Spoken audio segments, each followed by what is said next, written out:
Tejo nervously adjusted his translator pin as he looked out the window of the transport shuttle.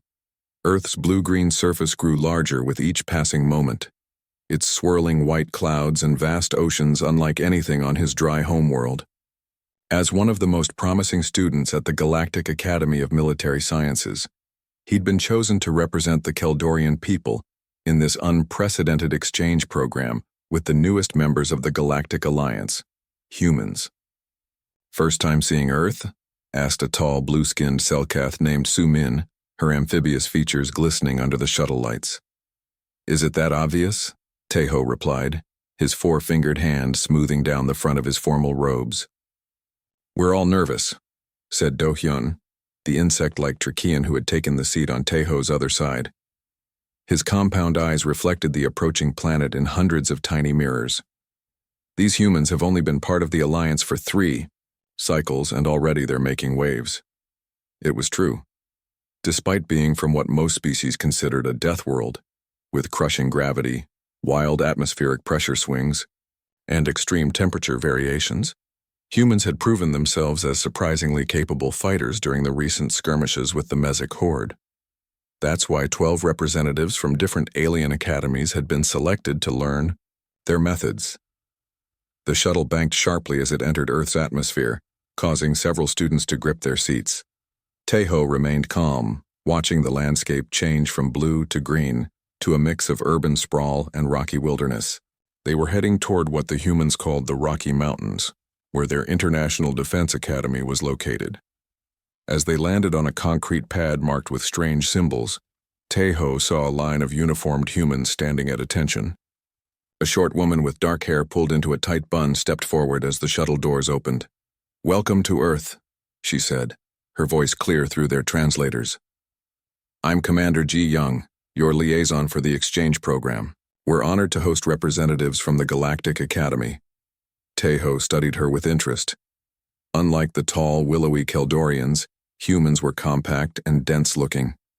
Commander Ji Young barely reached his chest, yet there was something in her eyes, a focused intensity that made her seem larger than her physical form. "On behalf of all students, we thank you for this opportunity," said Tejo, performing the traditional Keldorian greeting gesture. Ji Young smiled, the expression crinkling the corners of her eyes. "No need for such formality here. You'll find that humans are quite direct in our approach to most things." The alien students followed her toward a collection of low, sturdy buildings nestled against a mountain backdrop. The air was thin here, making several delegates wheeze slightly. Tejo noted how the humans moved with easy confidence despite the rugged terrain. "Your living quarters are in the East Wing," Ji Young explained as they walked. "We've adjusted environmental controls to suit each species' needs. Training begins at sunrise tomorrow, Commander," called out a reptilian delegate from the back of the group. "We were told this program would share tactical approaches and training methodologies. My government is particularly interested in how humans have adapted to galactic warfare, despite your limited technological experience." Ji Young's smile turned slightly predatory. "Oh, we have plenty to teach you, but I think you might find our methods surprising." Later, settling into his quarters, Tejo unpacked his few possessions while watching Earth's single moon rise through his window. The room was surprisingly comfortable, though the gravity made his limbs feel heavy. "They seem quite primitive, in some ways," said his roommate, a crystalline being from the Luminary Collective. "Did you see their projectile weapons? Most species abandoned those centuries ago." Tejo nodded thoughtfully. "True, but they defeated the Mesic scouts when more advanced forces struggled. I think we shouldn't be too quick to judge." He ran, his hand over the Academy handbook they'd been given. His people had been fighting wars among the stars for over 3,000 years. What could these newcomers possibly teach them that centuries of interstellar combat hadn't already? As he drifted off to sleep, the distant sound of thunder rolled across the mountains. Except it wasn't thunder, he would later learn. It was the sound of humans training, with methods that would soon change everything he thought he knew about warfare. Tejo woke to the sound of rhythmic thumping outside his window.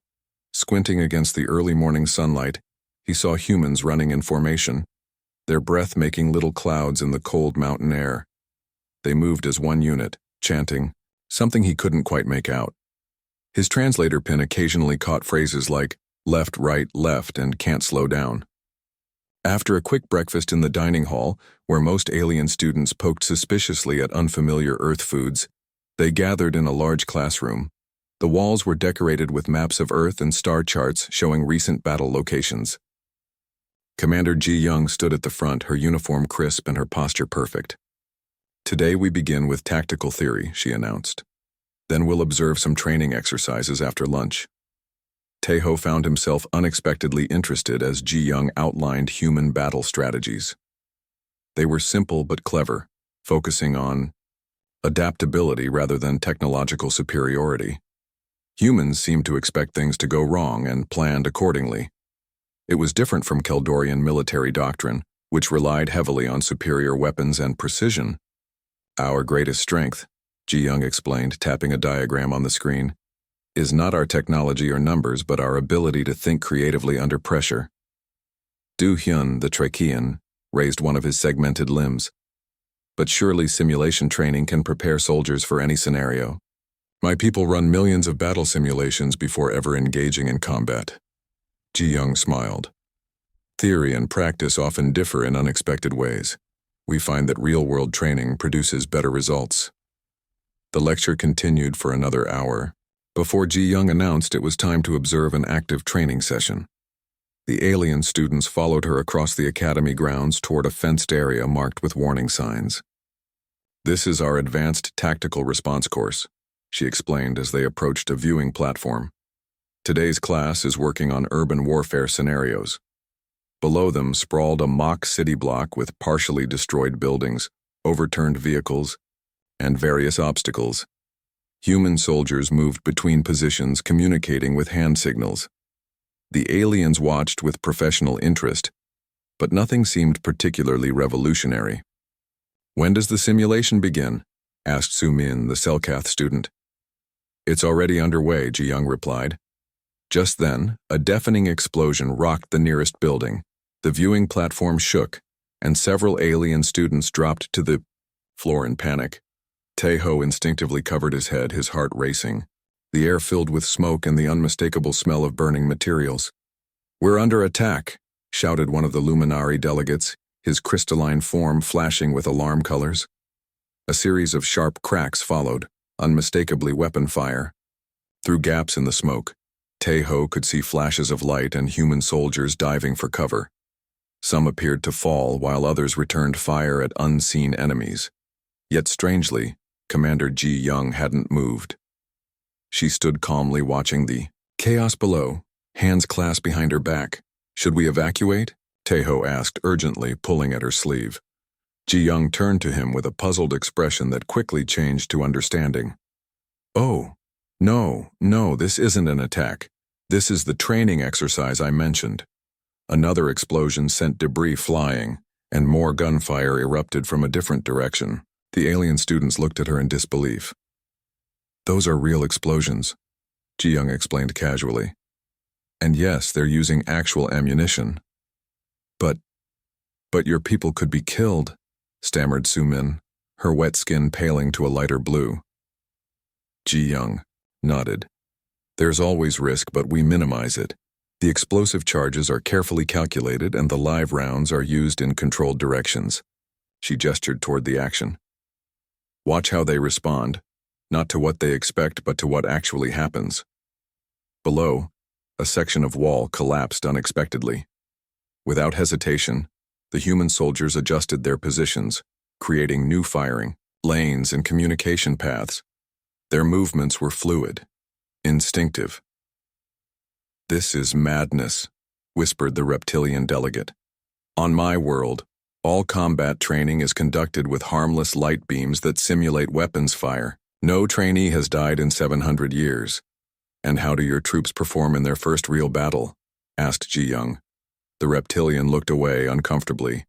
A human instructor below shouted something, and suddenly smoke grenades activated across the training ground, obscuring everything. When it cleared minutes later, the soldiers had completely reorganized, some appearing from unexpected locations.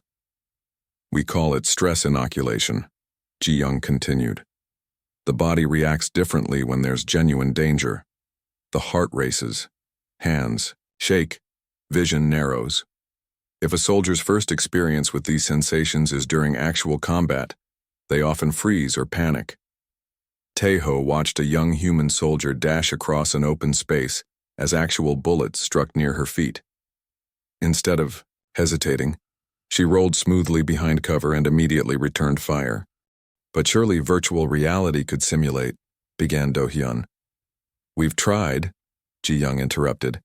It doesn't create the same neurological response. The brain always knows it's not real.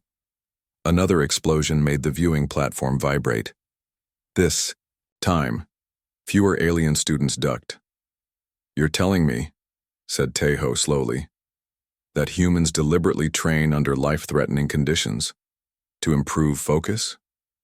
Ji Young nodded. Precisely. When everything is safe and controlled, complacency sets in. Real danger demands real attention. The training exercise continued for another 30 minutes. The alien students watched in horrified fascination as human soldiers navigated the chaotic environment, adapting to unexpected challenges, a collapsed staircase, a simulated communications failure, a surprise enemy position, all while actual explosives detonated and real bullets flew. When it finally ended, the human trainees gathered in the center of the mock battlefield. Some limped slightly or sported minor injuries, but all were alive and, surprisingly to the aliens, laughing and joking together. Tomorrow, Commander Ji Young said casually as she led the stunned alien delegation back toward the main buildings, you'll have the opportunity to observe our flight combat training. The pilots practice evasive maneuvers with live missile tracking systems. Taeho exchanged glances with Su-min. The look in her amphibian eyes matched his own thoughts exactly. Humans were either the bravest or the most insane species in the galaxy, and he wasn't sure which possibility was more terrifying. This is absolute madness, Do-hyun chittered, his mandibles clicking anxiously as the alien delegates gathered in their common room that evening. Using live ammunition for training? My government would never allow such risks. Agreed, said the reptilian delegate, scales flaring with agitation. There must be thousands of safety violations. No wonder humans have such short lifespans. Taeho sat quietly, replaying the day's observations in his mind. While his fellow students seemed horrified, he couldn't shake a growing sense of curiosity. The human soldiers had moved differently than any troops he'd seen before, with a fluid awareness that seemed almost instinctive. But did you notice their focus? He finally asked. No hesitation, even with real explosions happening around them. Of course they didn't hesitate, scoffed a crystalline luminary. They were terrified. Fear is not a training tool, it's primitive. Su-min, who had been pensively staring out the window, turned to face the group. Maybe, but the Mesnik horde crushed 3 of our most advanced battle groups before these humans stopped them. Perhaps we should keep an open mind. The debate raged late into the night, dividing the alien students into 2 camps, those who dismissed human methods as barbaric and reckless, and a smaller group, including Taeho, who wondered if there might be something valuable to learn. Morning brought new surprises. Commander Ji Young announced that today's schedule included both observation and participation. Participation? Squeaked Do-hyun. You expect us to engage in your dangerous practices? Ji Young smiled patiently. Only a comparative exercise. First, you'll demonstrate your standard training methods. Then those who wish to can try our approach, with extra safety precautions, of course. The alien demonstration went first. In a large simulator room, students showed how their species trained. For combat, the Luminari created dazzling light-based tactical simulations. The reptilians demonstrated perfect virtual reality scenarios where thousands of variables could be controlled. Taeho presented the Keldorian neural link training, where entire battles could be experienced in the mind without physical risk. All were impressive, sophisticated, and completely safe. When they finished, the human instructors nodded politely, but seemed unimpressed. Your turn, Taeho said to Ji Young. We've set up a simple challenge. she replied, leading them to an outdoor course. It's a basic marksmanship test with a tactical movement component. The course looked innocent enough, a winding path through obstacles with target stations positioned at various points. A human instructor demonstrated, moving smoothly through the course while hitting targets with a weapon that fired harmless. Light beams. That doesn't seem so different from our methods, Do-hyun observed. That was just to show the route, Ji-young explained. The actual exercise uses these. She held up what Tae-ho recognized as a projectile weapon. A gun, as humans called them. Murmurs of concern rippled through the alien group. I assure you, we've modified the course for your safety, Ji-young added quickly. The live fire zones are clearly marked and carefully controlled. You'll be wearing protective gear, and instructors will be with you at all times. Most alien students immediately refused. Only 3 stepped forward. Tae-ho, Soo-min, and to everyone's surprise, Do-hyun. My curiosity exceeds my fear, the Trachean admitted when Tae-ho raised an eyebrow at him. They were fitted with heavy protective vests and helmets, then given thorough instructions. The human version of the course included unexpected elements, targets that fired back with painful but non-lethal rounds, smoke that would block visibility, and loud recordings of battlefield chaos. Remember, instructed a burly human trainer, named Junho, the goal isn't just accuracy, it's maintaining focus despite distractions. Soo-min went first. In the simulator, she had performed flawlessly, her amphibian reflexes allowing perfect precision. But within moments of starting the live course, when the first shots rang out around her, she froze completely. A training instructor had to guide her to safety. I couldn't think, she admitted afterward, her skin a pale, embarrassed blue. The noise, the knowledge that actual projectiles were flying. My mind just shut down. Do-hyun fared slightly better, managing to hit a few targets, before becoming disoriented in a smoke section. His multiple compound eyes, usually an advantage, became confused by the shifting real-world shadows and flashes. Then came Tae-ho's turn. He entered the course confidently, having done exceptionally well in the simulation. The first section went smoothly. He moved, took cover, identified targets, just like training back home. Then everything changed. A flashbang went off unexpectedly, momentarily blinding him. His ears rang. Real bullets struck the barrier near his head, sending concrete chips flying.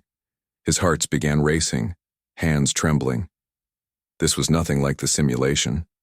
His body betrayed him, legs suddenly heavy, breathing ragged. When he tried to aim, his hands shook so badly he missed targets that would have been simple in training. By the time he emerged at the end, Tae-ho was drenched in sweat and thoroughly humbled. Behind him, a human trainee ran the same course flawlessly, despite facing identical challenges. What happened to me? Tae-ho asked Ji-young, still catching his breath. I'm our academy's top-ranked tactical student. Combat stress reaction, she explained gently. Your simulator can't replicate the body's physical response to danger. Your brain knew the simulation wasn't real, so it never triggered the survival mechanisms that can interfere with performance. But your trainee... Tae-ho gestured to the human who had completed the course. Has trained under these conditions.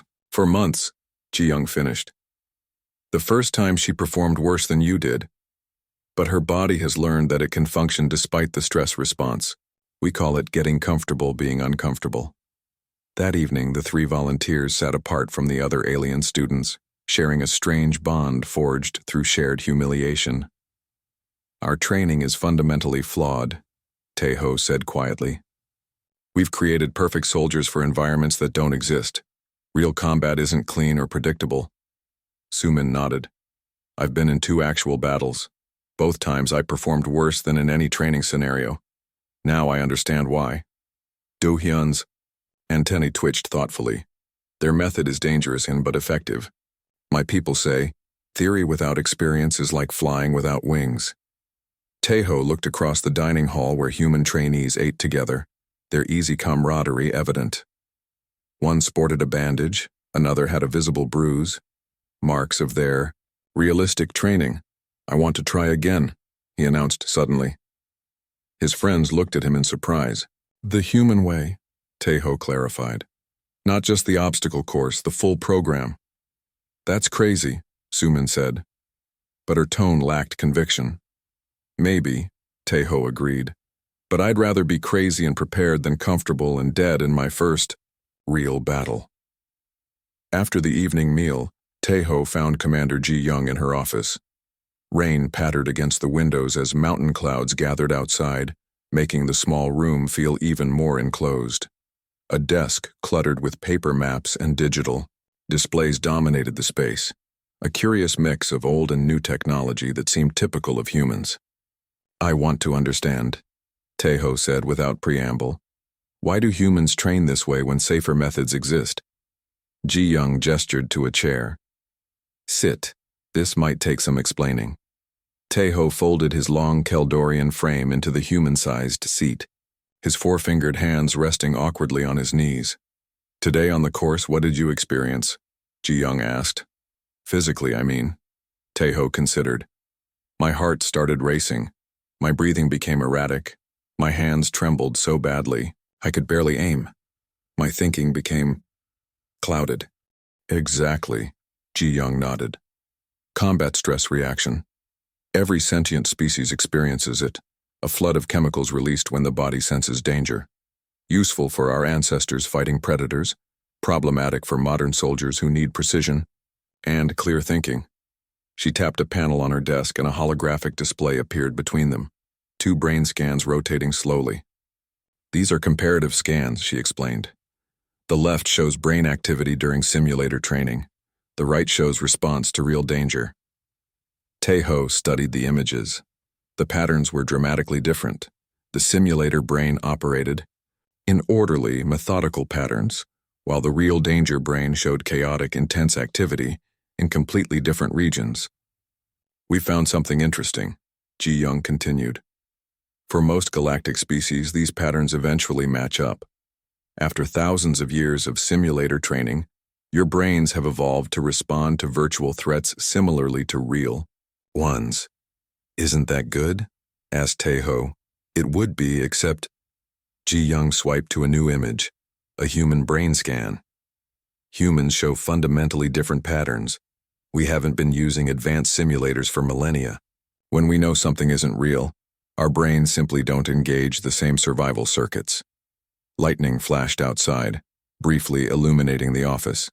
A rumble of thunder followed. This is why your simulation-trained soldiers often perform poorly in their first real battles, Ji-young continued. Their bodies have never experienced the actual stress chemicals that flood the system in real danger. They freeze or panic.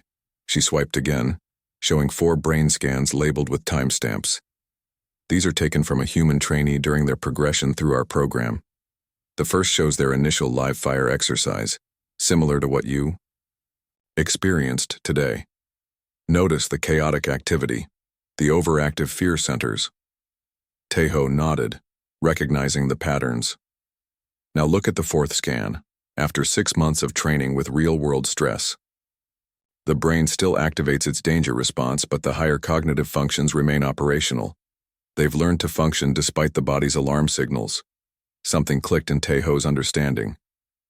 You're not training your soldiers to suppress fear. You're training them to think clearly despite it. Precisely, Ji-young smiled. We call it stress inoculation. Small controlled exposures that build tolerance, like a vaccine. But the risk is calculated, Ji-young finished. Yes, we occasionally have injuries, very rarely fatalities. But we've found that for humans, the cost of unprepared soldiers facing real combat is far higher. She stood and walked to a wall displaying photographs of human soldiers in various training scenarios. Humans evolved on a dangerous planet where threats were constant. Predators, natural disasters, other humans. Our neurological wiring reflects this. Taeho joined her at the wall, studying the images. In each photo, despite the chaos around them, the human soldiers showed an intense focus. Most galactic species evolved in more stable environments, Ji-young continued. Your ancestors had time to develop technology that eliminated most natural threats before facing complex warfare. Ours didn't have that luxury. She pointed to a photo showing a human soldier carrying an injured comrade through what appeared to be actual fire. This wasn't staged, it happened during a training exercise gone wrong. The buildings weren't supposed to actually burn, but when they did, the trainee didn't hesitate. Because she was used to real danger, Taeho said quietly. Exactly. If that had been her first experience with genuine fear, both might have died. Taeho moved to the window, watching lightning flash over the mountains. Everything he'd been taught about proper military training was being challenged. The Keldorian approach emphasized perfect form, flawless execution, all in controlled environments where mistakes could be analyzed without consequences. You said earlier that I performed poorly on the course, he said slowly. Worse than your human trainees. But what about compared to other alien first-timers? Ji Young's expression shifted to something like respect. Actually, you did better than most. Your instincts are good. My instructors always said I took too many risks in simulations, Taeho admitted. Thunder boomed again, closer this time. The lights flickered momentarily. Looks like we're in for a serious storm, Ji Young remarked. The mountain weather here can be unpredictable, much like combat. Taeho turned from the window. I want to try your training methods, the full program, not just the demonstration course. Ji Young studied him with surprise. That's unusual. Most exchange students are here to observe, not participate. I'm not most students, Taeho replied. And it seems your methods offer something mine cannot. It would be physically demanding. Your physiology is different from ours. I can handle it, Taeho interrupted, then added more respectfully. Commander, Ji Young considered him thoughtfully. Why? Most of your colleagues think our methods are primitive at best, barbaric at worst. Taeho struggled to articulate the feeling that had been growing since watching the human trainees move through chaos with focused precision. Because in all my years of training, I've never felt what I felt on that course today, he finally said. Real fear, real consequences, and despite failing by every metric, I learned more in those few minutes than in months of simulation. The lights flickered again as another thunderclap shook the building, and because, he continued, if the Mesic horde comes for my world next, I want to be ready. Truly ready?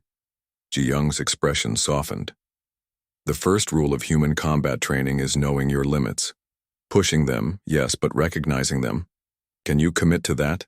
To stopping when ordered, even if your pride says otherwise? Yes, Taeho agreed, though Keldorians are known for our stubbornness. Ji Young laughed suddenly, a warm, unexpected sound. You'll fit right in with the humans then. She extended her hand in what Taeho recognized as the human gesture of agreement. We start at dawn tomorrow. I suggest you get some rest. As they shook hands, the lights went out completely, plunging the office into darkness. Only the intermittent lightning illuminated their faces. Power outage from the storm, Ji Young said calmly. First test of your new training, finding your way back to quarters in the dark. Taeho blinked, his Keldorian eyes adjusting quickly. Is this part of the human approach, using every situation as training? Now you're getting it, Ji Young replied, her smile visible in a flash of lightning. Welcome to the human way of learning, Taeho. Everything is a lesson if you're paying attention. 3 weeks into human combat training, Taeho lay flat on his stomach, mud soaking through his uniform as rain pounded against his back. Next to him, Sumin and Do-hyun waited in similar discomfort, their alien anatomies awkwardly adapted to the human positioning. What had begun as one Keldorian's curiosity had evolved into a small but determined group of alien students committed to learning the human approach. Target appears in 3, 2, 1, whispered Jun-ho, their human instructor. A silhouette popped up 70 meters away. Taeho squeezed the trigger of his rifle, feeling the weapon's recoil against his shoulder. The target dropped. Unlike his first attempts, his hands no longer trembled uncontrollably when live rounds were involved. Good. Jun-ho nodded. Now move positions before counterfire. The 3 aliens scrambled through mud to a new location, just before training. Rounds peppered their previous spot. What once would have triggered panic now merely heightened Taeho's awareness. The difference was remarkable.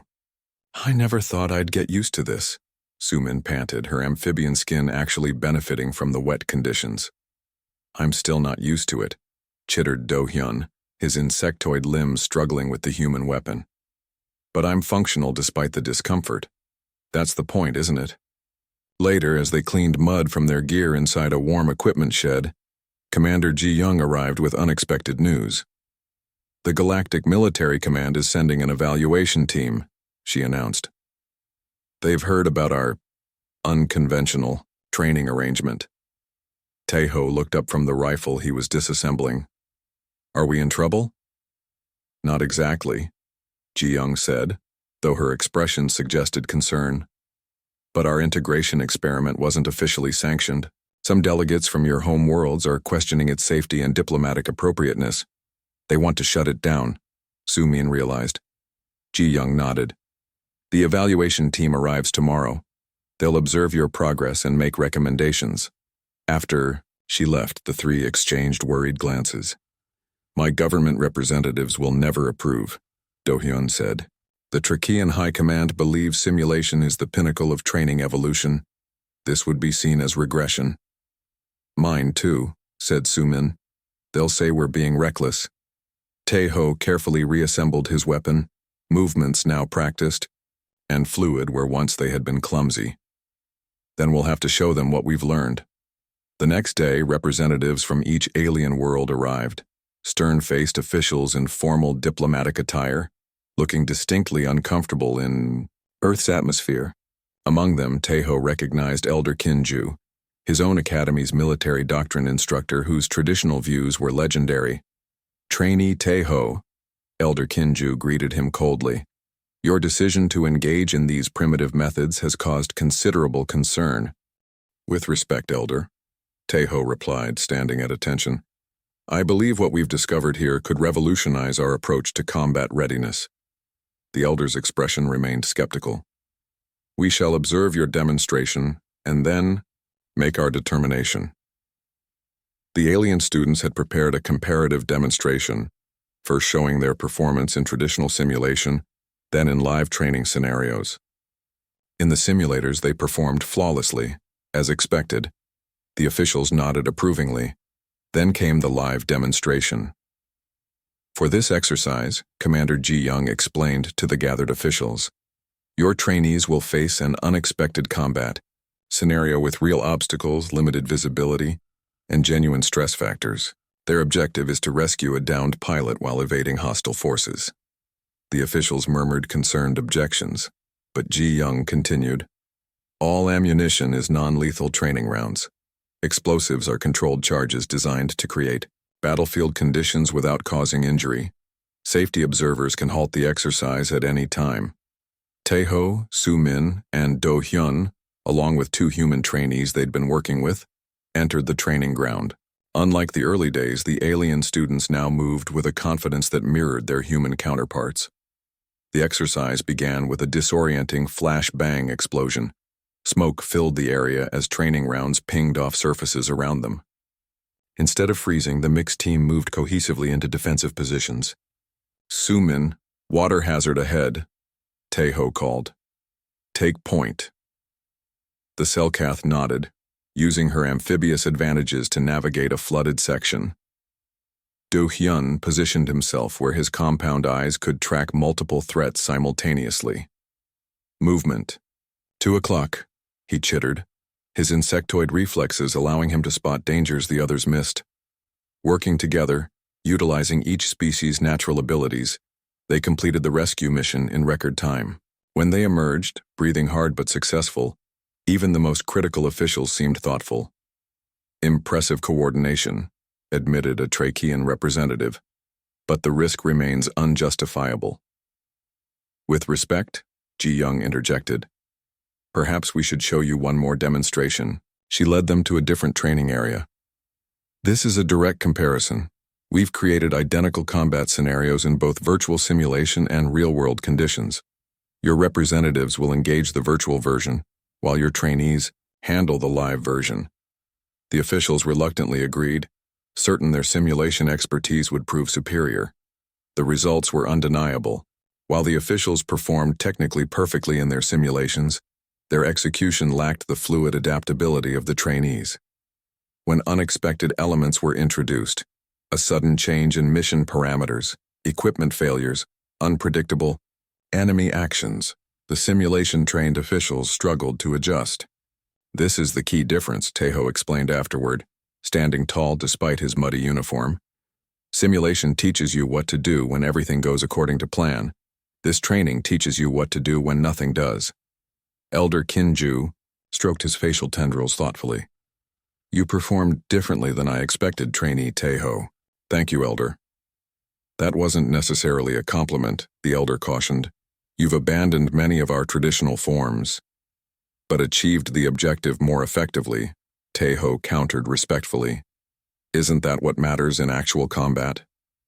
Later that evening, the evaluation team gathered with Commander Ji Young and the training staff. The alien students waited anxiously outside the meeting room. They're going to shut it down, Do Hyun predicted gloomily. We'll be ordered back to traditional methods. The door finally opened and Ji Young emerged with the officials. Their expressions revealed nothing.